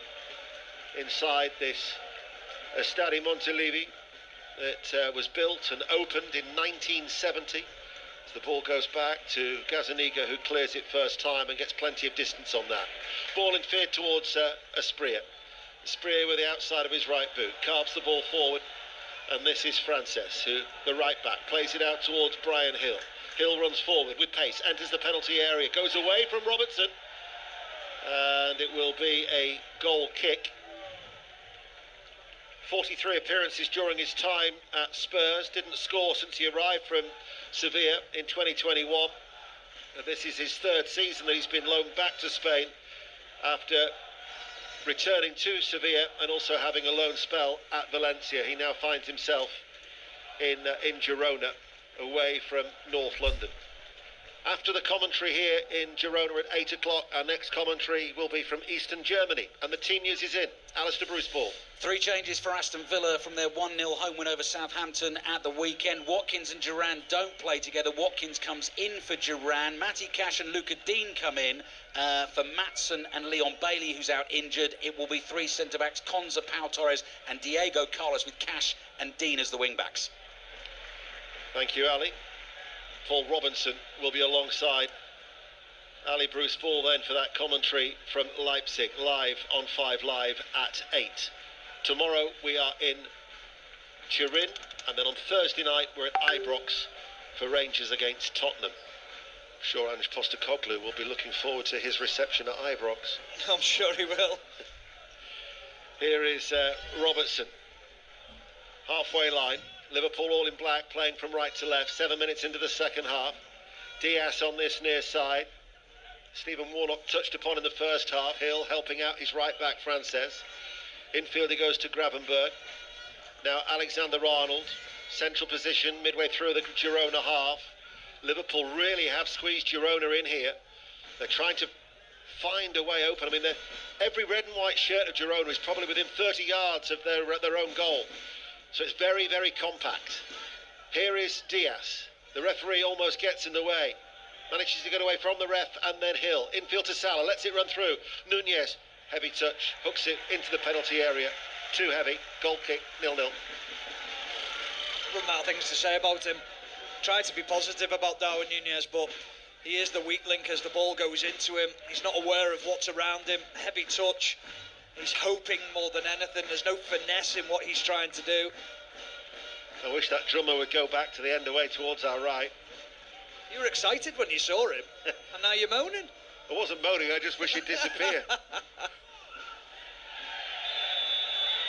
Gakpo, if he was to come on, there's going to be a yellow card here for What is that Luis for? Diaz. Oh, that's ridiculous. Diaz slipped, fell on the floor. The defender then played a ball and ran into him, and Diaz gets booked. No. That's ridiculous. 53 minutes, first yellow card shown. Nothing that Luis Diaz could do. You know when I said earlier on that he was a lenient referee, and I looked at my notes, 4 red cards in his last 8 matches in European competition, but that was a nonsensical yellow card. You just say give him time then, are you? Well, there's a couple of changes coming for Liverpool here. It looks like Harvey Elliott and Gakpo are getting readied. They're chatting to one of the coaches on the Liverpool staff and the bench, making sure that they know the jobs. Whether that'll be now mean that Diaz will then go up front, Gakpo will come onto this left-hand side, and then I'm just wondering who he might change in midfield, whether it'll be Jones or Szoboszlai in that central position. But that balance in midfield hasn't quite worked tonight for Liverpool. McAllister, of course, missing through suspension. Judging by Stephen's words and reactions alongside me to my left, I'm expecting that Darwin Núñez will be one of the players to be coming off, as he tried to turn away from Romeo, and the referee now is showing a yellow card to Oriol Romeo of Girona for that foul on the Uruguayan. He must have left them in his changing room and then picked them up at half-time, the referee. He's very quick to pick his cards up now and make sure that he's booking players. As you say, very lenient in the first half, let the players away with quite a lot. Free kick then to Liverpool, still 0-0. They take it short. Van Dijk receives that ball from Gravenberch. Gravenberch now on the ball as well. Out to Luis Diaz on this left-hand side. Infield towards Jones. Jones, though, still can't find a way through. They've got 8 players behind the ball of Girona. Diaz into the penalty area. Beaten to it by Wampe, the central defender. Cleared on the full, only as far as Gomez. Had that early header saved by Gazzaniga. We've been playing for 10 minutes in the second half here on 5 Live and the BBC Sounds app. Awaiting the first goal of the evening. Robertson out towards Jones, provides the width left-hand side level with the box. Back it goes then 25 yards out. This is Robertson in the central area. Gravenberch will pass it to the feet of Jones, controls it right-footed, comes on the inside, backheels it to Diaz. Diaz enters the penalty area. Challenged over was made by Frances and just took the ball away from him. Girona now up towards Asprilla. Asprilla running forward, he's after going alone up against 3 black shirts, and it was Szoboszlai as one of them who gets commended by Van Dijk and back towards Alisson. He was going to have to provide something miraculous to get away from that trio of Liverpool players. Yeah, I mean, they just surrounded him, didn't they? Just made it so difficult for them.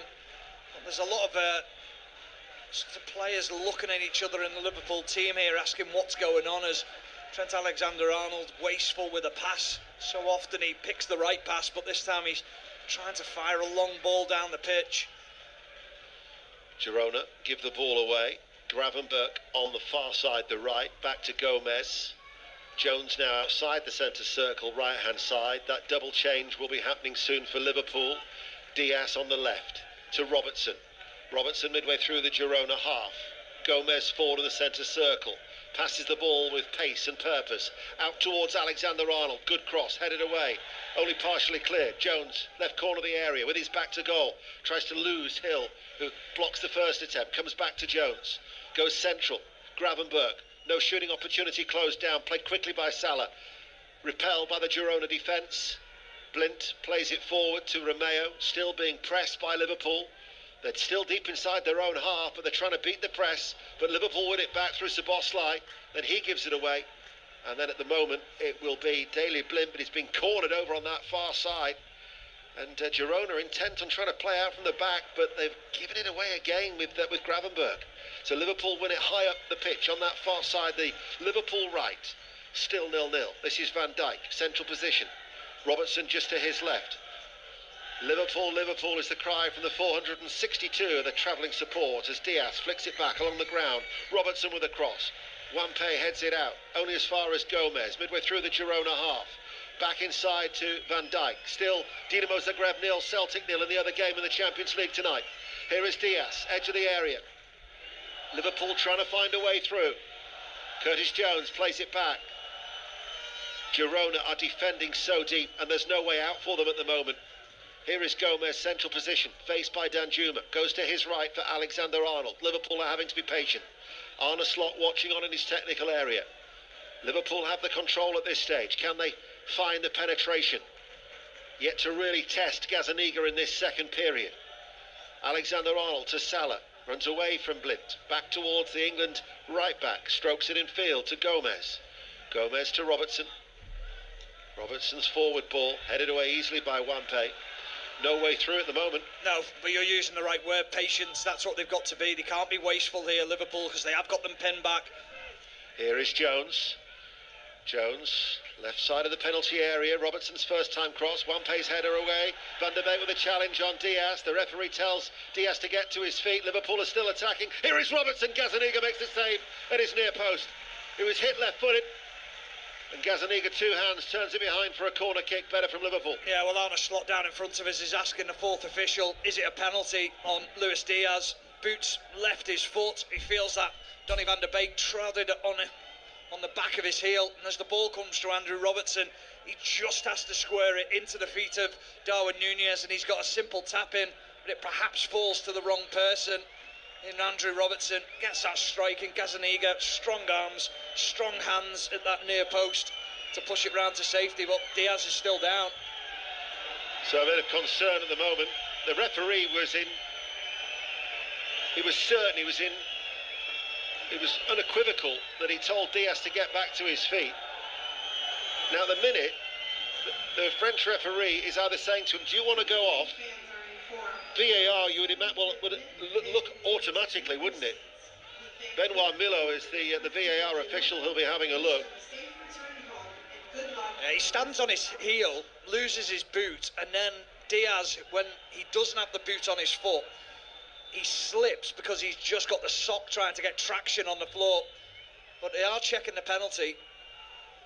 Potential penalty check then for VAR. As the referee, before the corner kick can be taken, is calling Wampe and Virgil van Dijk, the two captains, towards him at the minute. And the referee is coming to the monitor. This will mean one thing.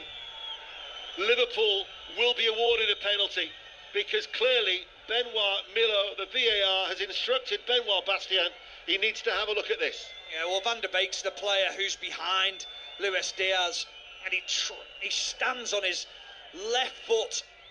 Don Van der Beek's left foot on Diaz's left foot, and then Diaz tries to get the shot away, but they obviously feel that there was enough contact there to impede Luis Diaz, and then Diaz loses the boot, but then also continues to try and get his shot away, and then goes to ground.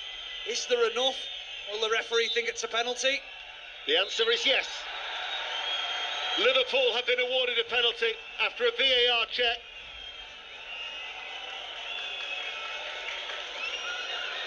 And Alexander-Arnold has the ball at the minute, but Mo Salah is already waiting for him to be tossed towards him. The Girona supporters aren't happy. Gazaniga is complaining, but he's been told to get back to his goal line as Mo Salah, who, let's not forget, missed from the spot against Real Madrid. His record for Liverpool with penalties, he's scored 37 of 45. He's already scored 15 goals this season.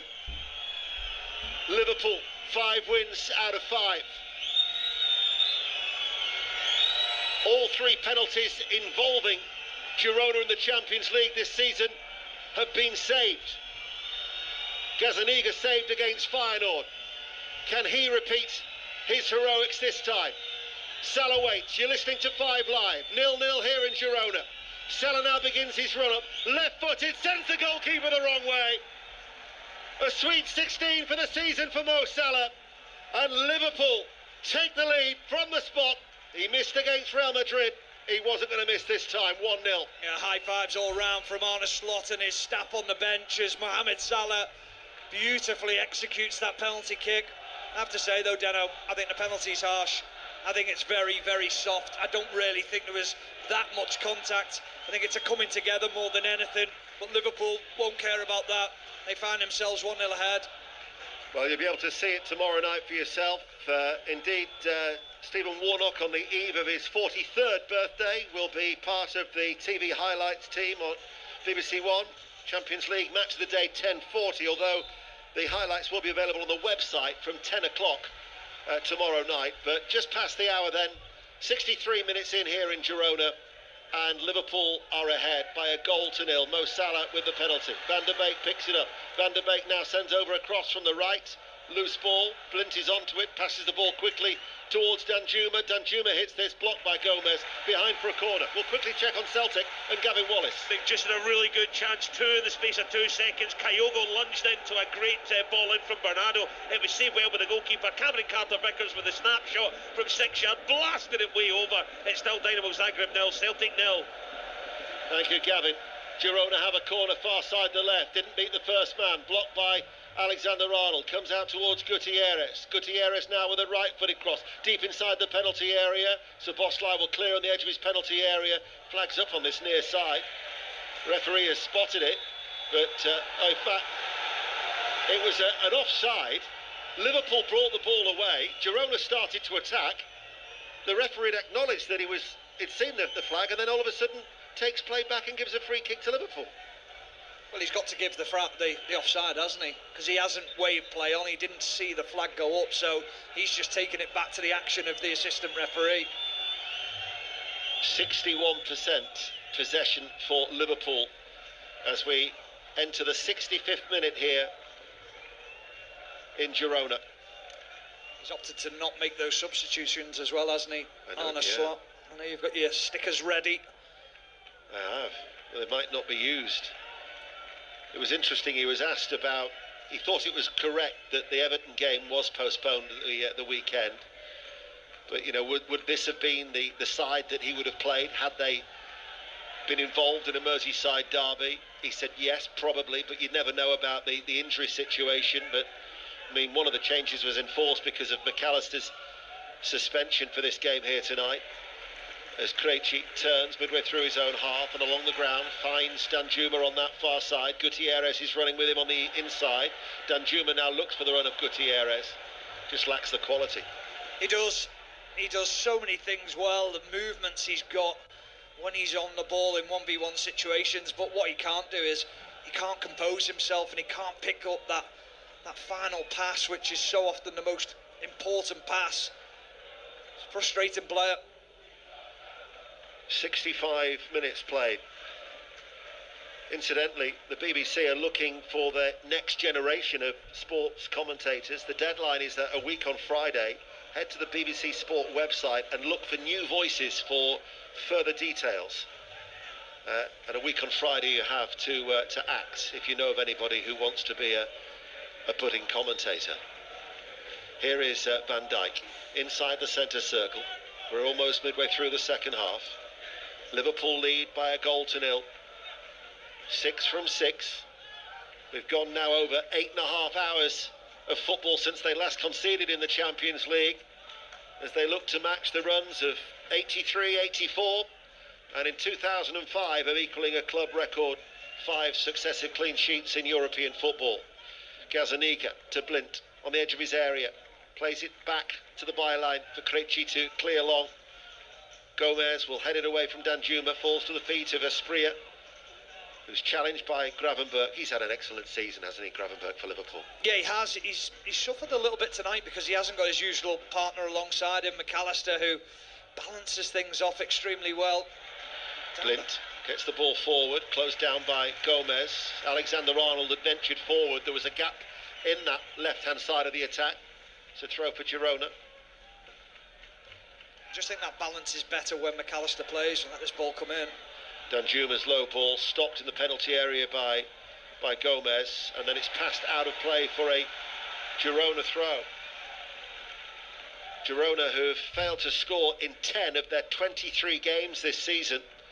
Last season, when they finished third in La Liga, only Real Madrid scored more goals in La Liga, 87 to Girona's 85. But they're badly missing Artem Dovbyk, who scored 24 goals, but they sold him to Roma for £38 million in the summer. Diaz kept the ball in play, and then he was stopped by Frances. Oh, wow. Oh, that looked a free kick. And then Diaz is told to get to his feet and no free kick awarded. Well, if he doesn't think it's a free kick and he thinks it's simulation, Diaz should be off the pitch. It's a foul, though. You can see, why would Diaz go down in that situation when he's beyond the defender and then he's running at 1v1 at another defender going in at goal? Poor refereeing. Actually, the initial reaction for the penalty was that Benoit Bastien did tell Diaz to get to his feet then. Yeah, he did, yeah. And he obviously was only told to go to the screen to look at it from the VAR, but he did the same instruction to the Colombian, who had to be careful. Any show of dissent would have resulted in a second yellow. But Liverpool still lead 1-0. Jones picks the ball up central area midway through the Girona half. Just over 20 minutes remaining on 5 Live, the BBC Sounds app and Radio Merseyside. Here is Van Dijk. Jones, little touch, runs in field away from us as we sit midway through this Girona half. As we watch Gomez pass the ball out towards Salah, closed down now by Blint. Right hand side of the penalty area, Salah knocks it nonchalantly back to Alexander-Arnold. And Liverpool at the minute are in full control. As here is Van Dijk, and it's a nice, easy tempo, isn't it, for them? Out to Alexander-Arnold. Salah midway through the Girona half. Looks for the return ball from Szoboszlai. Gets it. Enters the penalty area. Edge of the area. Gravenberch doesn't shoot. Passes the ball to the right corner of the box for Szoboszlai. Very tight, intricate, and then given away by Alexander-Arnold behind Szoboszlai and cleared by Krejci. I don't think I've ever seen Trent Alexander-Arnold give the ball away so many times in a game, and so easy. 4 and 5 yard passing. Lack of concentration from him. Well, mathematically, you would look at it and think, oh, there's still teams to catch them, but we are assured that the 3 points tonight would confirm Liverpool in the top 8 and would mean that they have qualified for the knockout stages. And also with games to come in January for Liverpool in the Champions League, with Lille at home and then PSV away, another 3 points should guarantee top 2 and for them to be seeded going into the knockout stages of the competition. Gakpo is going to be coming on. Nunez is the player who is coming off. Yeah, no surprise.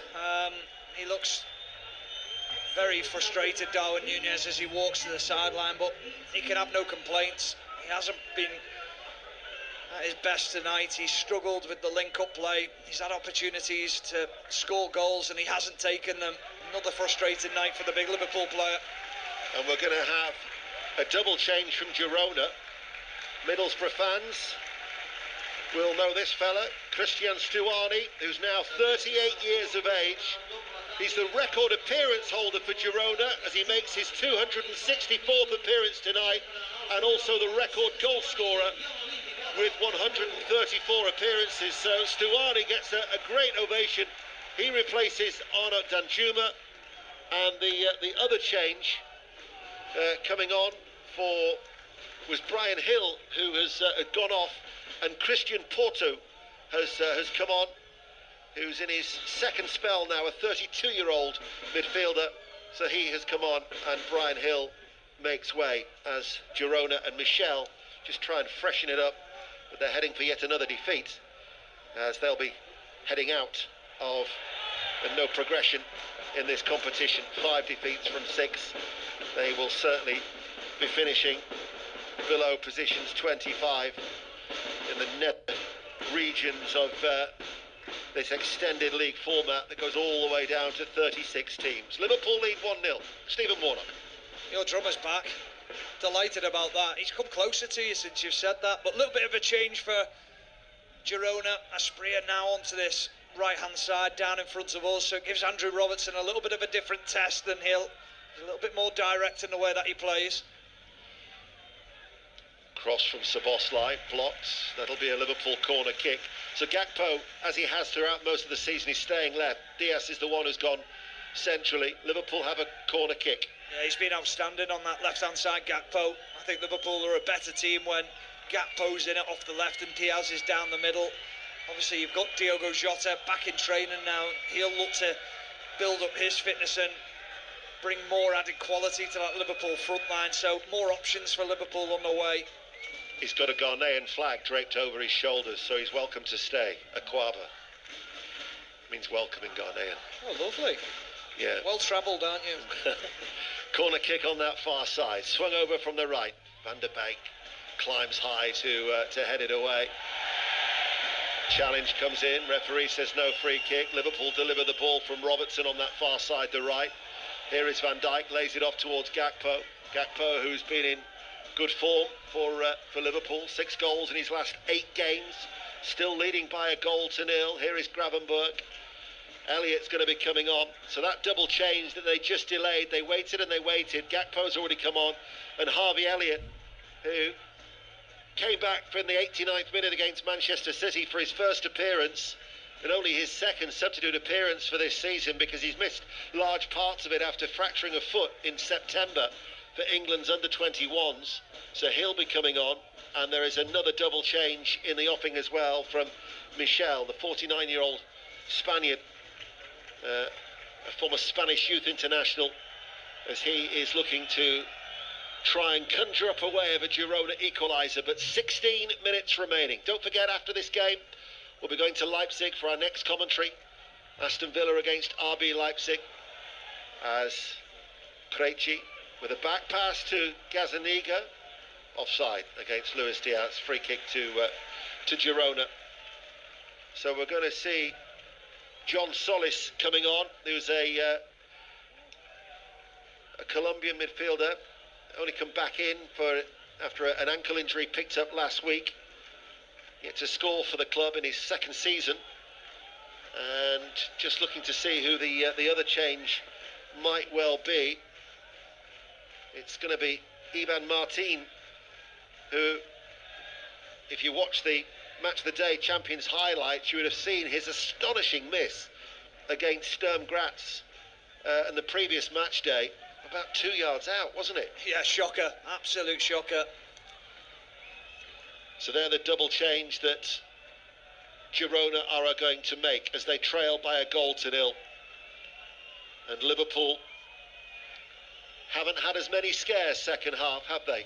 They had a couple early on, didn't they? And then they've managed the game extremely well. They have been better in possession, but they still, that little bit of a turnover in possession, they've struggled with at times, and they've just been turned over there. But Gravenberch manages to draw the foul from Donny van der Beek. And here come the changes. So first of all, we're going to see Harvey Elliott coming on, and the player going off is going to be Curtis Jones. Liverpool do play Fulham on Saturday. You'll hear that on 5 Live. Then they're away to Southampton next Wednesday in the League Cup quarter-finals. They've got Tottenham away and then Leicester at home in the Boxing Day. Martin and Blint are the players who are going to be coming off. Sorry, Van der Beek and Blint are coming off. Martin coming on along with Solis. So Gutierrez will drop back to left back to allow Solis to come into the midfield. They are missing a number of players through injury, but they really have struggled to replicate their heroics. Arne Slot last night said they were like the Spanish Leicester for what they did last season in La Liga, for competing so long and ultimately finishing third. Liverpool lead by 1-0. A penalty from Salah in the second half. Incidentally, that means that of Liverpool's last 23 goals, 20 of them have been scored in the second half. And this season, when they've scored first, they've won each of the previous 15 games. But a strong run now on that far side by Martin. Carves the ball forward. Stuani was there. Stuani, who's looking for his first goal in the Champions League, never going to get on the end of it. And it's picked up by Alisson. Stephen. Yeah, just overhit by Martin as he drove down that left-hand side, got away from Harvey Elliott, and then he just tried to bend the ball around the back of Virgil van Dijk. Such a difficult ball with the outside of his right foot. credit to Alisson. He's so alive to those situations, plays as that sweeper keeper, does it so well. Liverpool, who've scored at least 2 in each of their last 9 games, looking for the second goal to assure themselves of the 3 points here tonight. Still with a slender lead. They win the ball with 12 minutes remaining midway through their own half. Gravenberch is on it. There's no pressure on the ball at this stage as he edges his way towards the centre circle. And then it's out towards Gakpo on this near side. Szoboszlai makes the run ahead of him. Diaz waits in a very congested central area. This is with Robertson, chipping the ball forward with Gakpo. Up now against Frances, the right back. Gakpo cuts on the inside. His cross is blocked by Frances, loops in the air. The header then by Martin is headed back, flicked on by Gakpo from Szoboszlai. Diaz towards Elliott. Elliott now towards Salah. Salah enters the penalty area, tries to place it with a lifted ball, but it drops wide out for a goal kick. Stephen Warnock. Yeah, he goes for the far top corner, Mohamed Salah. He just wants that half a yard and he's trying to bend it, use the defender in front of him just to shield it from the goalkeeper and put it into that top corner. Can't quite do it this time. But Liverpool have been more patient with the passing in the second half. They haven't tried to hit that killer pass straight away. They've just drew Girona out of position as and when they can. You mentioned it before, that key word, just patience. That's what the game's all been about all night for them tonight. Well, certainly Girona have had to wait for their moment, their first ever season of European football.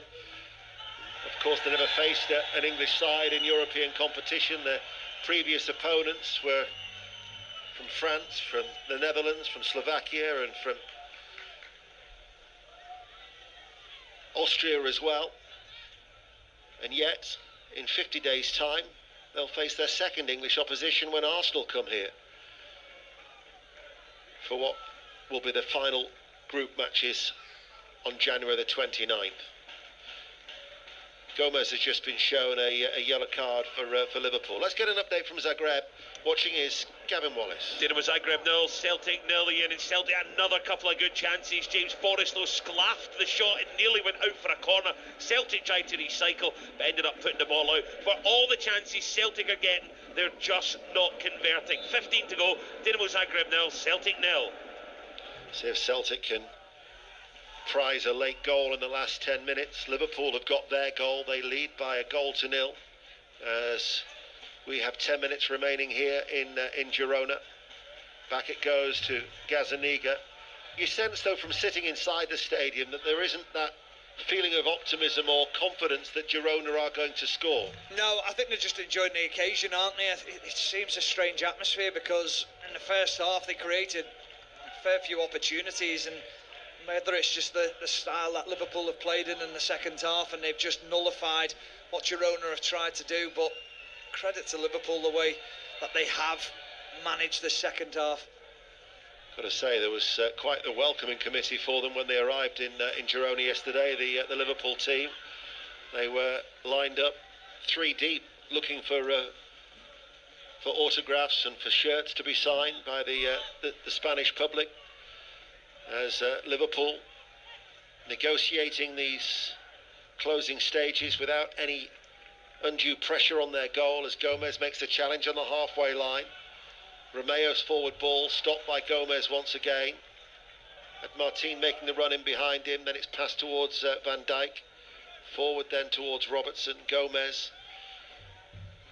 Asked Arne Slot yesterday, I said, you know, you could equal a club record. What have you tweaked? What have you changed defensively? He said, not a great deal. What do you think he's changed defensively? I think he allows the full-backs to be closest to the centre-halves. I think the 2 centre midfielders, Diaz has lost the ball. That looked like a foul on Diaz. Stu Arne lays it back. Martin, shot edge of the area, blocked by Gomez. The referee's not having Luis Diaz at all, is it?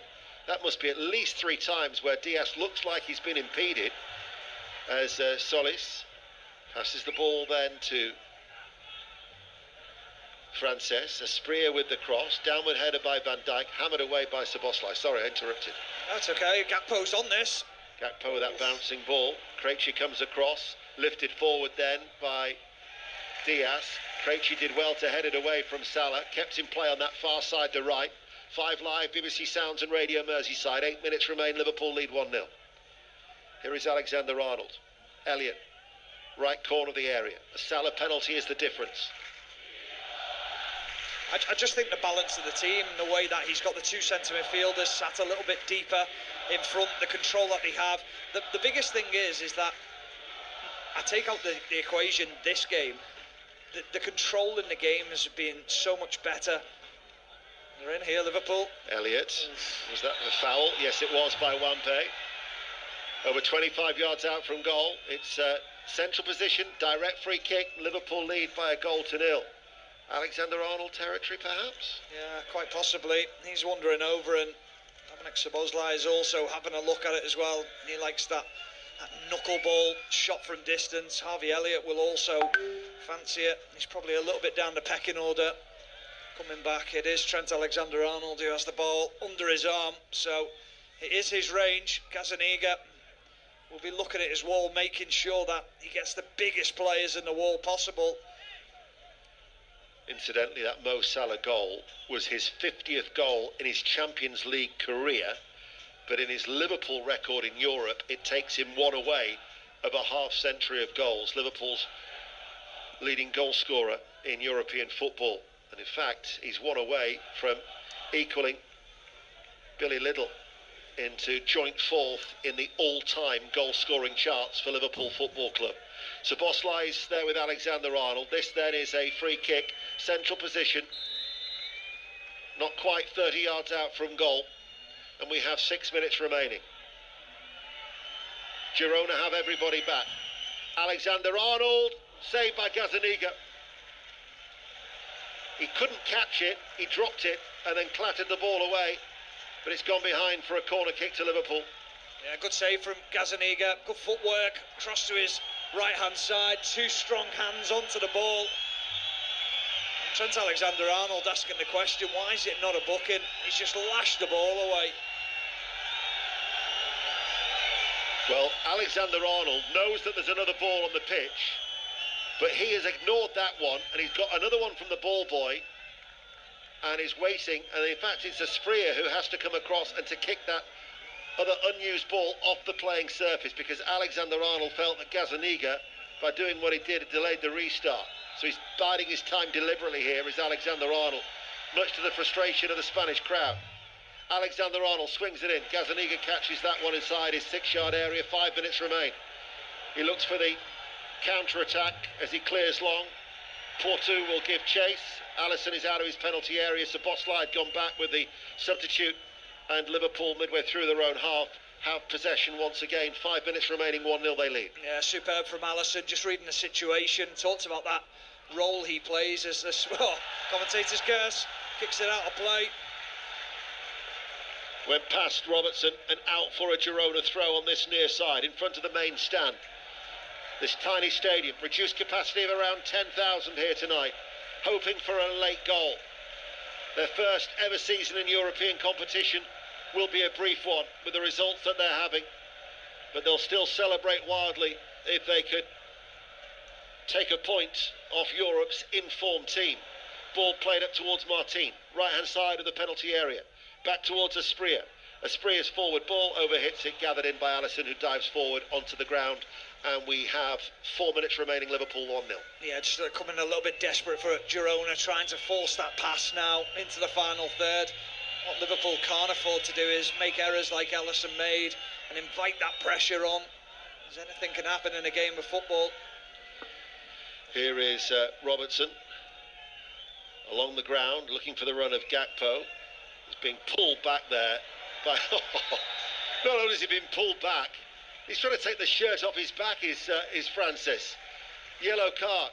Chance in Croatia. Gavin Wallace. Celtic living really dangerously, Ian. Marco Piaca was at his own at the back post. He was up above anyone else, and he headed it just on target. It was a great fingertip stake from Kasper Schmeichel just to put it over the bar. Really living dangerously. I really feel it's going to be a late goal here. Dinamo Zagreb 0, Celtic 0. Alexander-Arnold has blasted an effort that was punched away by a diving Gazzaniga. Here is Van Dijk. We have 3 minutes remaining of normal time. Endo is going to be coming on very, very soon for Liverpool. Back it goes to Alisson. just a question of game management now, isn't it? Yeah, and you just give the ball away again. Joe Gomez trying to play out from the back, but credit to Ryan Gravenberch winning the challenge in midfield, and now Liverpool are on the ascendancy and coming forward. Elliott infield to Szoboszlai, leaves it for the stronger running Robertson, looking for the return from Gakpo. That was blocked, back towards Gakpo, left corner of the area, gets a push in the back from Frances, a little bit off balance. There is Salah, sends the ball back into the penalty area, offside. It'll be a free kick to Girona, but 2 minutes of normal time remaining, and Liverpool still yet to have their goal breached in the Champions League since that early effort at San Siro from Pulisic after 3 minutes. Endo is going to be coming on. We wait to see who the player going off will Diaz. be. Diaz. Yeah, I think he's just taking his time coming off, and whether he just feels that Diaz has done enough, or he doesn't want him to pick up another yellow, or pick up a yellow card and then lose him for a game within the Champions League. But I think that tells you everything about this game as well, that Arne wants to just shut up shop and make sure that he doesn't give Girona any opportunities. The goal from Mo Salah is the 50th goal in all competitions this season, and they're on course for a 12th clean sheet out of 22 under Arne Slot. The Premier League leaders, the Champions League leaders, and stretching that unbeaten run to 18 games from their only defeat of the season some 87 days ago against Nottingham Forest. 60 seconds remain of normal time. Live here on 5 Live as the small section of ultras do the Poznan behind that goal, as Girona clatter the ball long downfield by Wampe. Robertson forced to turn to Alisson, finds Endo, takes it high on the chest, under pressure from Romeo, push from behind, free kick for Liverpool. Yeah, clever play by Endo. Just felt the pressure of Romeo. He was in trouble. He didn't set Robertson first time, which he perhaps should have done. But what he did then was he just slowed himself down and invited that shove in the back, and Romeo bought it. Only the second time that Liverpool will have won their opening 6 games of a European campaign. 21-22, they actually won their first 7. Been very, very impressive from Arne Slot, that is for sure. Just awaiting to see how much added on time there will be here as we are going to go into injury time. With Girona 0, Liverpool 1 still the scoreline. Dinamo Zagreb 0, Celtic 0 in the Maximir Stadium. Commentary to come from Leipzig. For that 8 o'clock kickoff, RB Leipzig against Aston Villa. Liverpool, of course, have already triumphed in that part of the world for what has been the only side to have maintained a 100% winning start, as Wampe, long diagonal ball out towards that far side. Gutierrez unable to keep the ball in play underneath his left foot. Out it goes for a throw to Liverpool, and there'll be 4 minutes of added on time, which we're now into here on 5 Live and the BBC Sounds app. Wampe, right of the centre circle. Krejci, Romeo. Out it goes to Gutierrez. Gutierrez, who Arne Slot was praising in his press conference here last night in the Estadi Montilivi, as that was a foul on Gakpo. Free kick Liverpool. Stephen. Yeah, he's got to be careful, the right back Frances. He's just been booked for a cynical foul on Gravenberch before pulling his shirt, and then this on Gakpo, and then this time he just crashes through the back of Gravenberch. He had no chance of winning the ball. Very, very lucky. Alisson in no real hurry to take it, as the substitutes down in front of us, keeping warm with their Girona blankets across their knees. Alisson hits it downfield. Gakpo, little flick header down towards Szoboszlai, tries to get away from Solis, who tidies up back towards his goalkeeper Gazzaniga. Szoboszlai still runs towards him on that far side. Ball played up to Krejci. Gutierrez turns, edge of his own penalty area. 2 minutes of the minimum 4 have been played. Romeo now coming forward, chugging his way towards the halfway line, and then his pass is too far ahead of Frances, and Asprilla couldn't keep it in play. Robertson kicks it off the advertising hoardings, bounces back very quickly for Asprilla to take the throw. Time running out though for Girona, heading for yet another defeat. Romeo plays the ball forward over the head of Stuani and goes straight out of play for a goal kick. And by my watch now, Stephen, we've got 90 seconds remaining. Yeah, he did well, Joe Gomez, because he just knew Stuani was behind him, just felt him, and then Stuani gave him a shove in the back. He bought the foul, made sure that the referee saw the contact. It goes down. Good defending by Joe Gomez, and that should be enough for Liverpool now to see the game out. You would think so. That Mo Salah penalty, the difference just past the hour mark after a VAR check awarded it from a foul from Van der Beek on Luis Diaz. And Liverpool, only once have they failed to score under Arne Slot since he took charge in that home defeat against Nottingham Forest. Here is Asprilla. We're inside the last 60 seconds. Liverpool lead by a goal to nil. Cross from Francis, downward header by Van Dijk, picked up now by Szoboszlai midway through his own half. Break is on. He's got Salah to his right, Gakpo to his left. He finds Salah, enters the penalty area now. Salah towards Szoboszlai, back towards Mo Salah, takes a deflection, will go behind for a corner kick to Liverpool. The game's safe. Yeah, lovely flowing move. Szoboszlai there, he just glides across the ground, doesn't he? I was watching other players behind him, trying to keep up with him. And there is a hint here of handball as it comes in from Mohamed Salah. It hits the hand of Romeo, but it is quite close to his side. The arms aren't outside that, what they say, the unnatural position. This will be the last bit of action. The 4 minutes, the minimum time, are all but up. Liverpool are going to take the corner short on this near side. Elliott to Endo. They're just going to keep the ball down on this near side. There indeed is the final whistle. 6 from 6 for Liverpool. Their perfect start is maintained, and the knockout stages beckon for Arne Slot's side. They've beaten Girona by a goal to nil. A Mo Salah penalty just past the hour. Stephen Warnock. Yeah, not Liverpool's greatest performance, but it's a job certainly well done. Better in the second half. Game management came into the game. A little bit fortuitous with the penalty decision that they got, but the same result as usual for Mohamed Salah. So clinical from the penalty spot.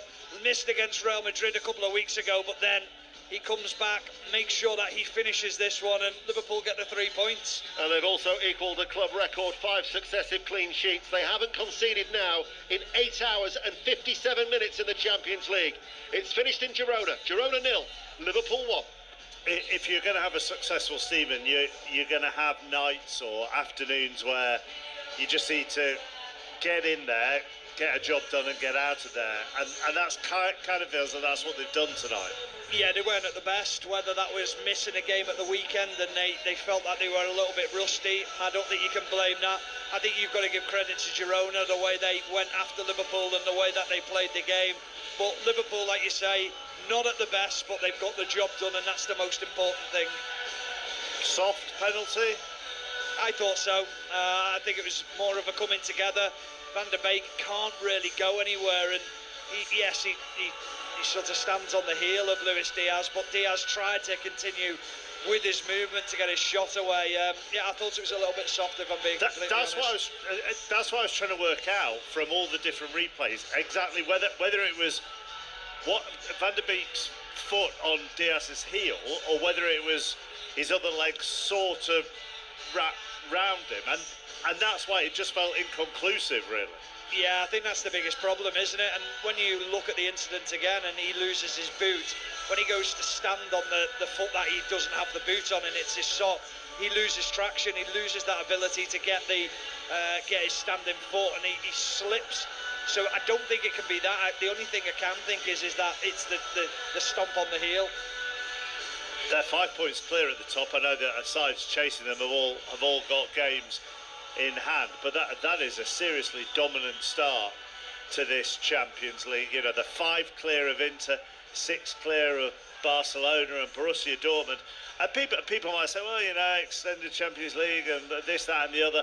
But there are a lot of big clubs who are struggling in this, as we will touch on a little bit later, which probably makes Liverpool's start more impressive. Yeah, and I think obviously you've got to take into consideration the Premier League, and not much was expected from Liverpool this year. I think within the changing room there will have been a lot of people saying, no, we can go on a good run, we can be dominant in both competitions. Would they have thought it had been to this degree? I'm not so sure, but what we can say is that Liverpool, for anyone, are going to be a very, very tough game this season in both the Premier League and the Champions League. Stephen, Ian, for the time being, thank you very much. The other games this evening, so RB Leipzig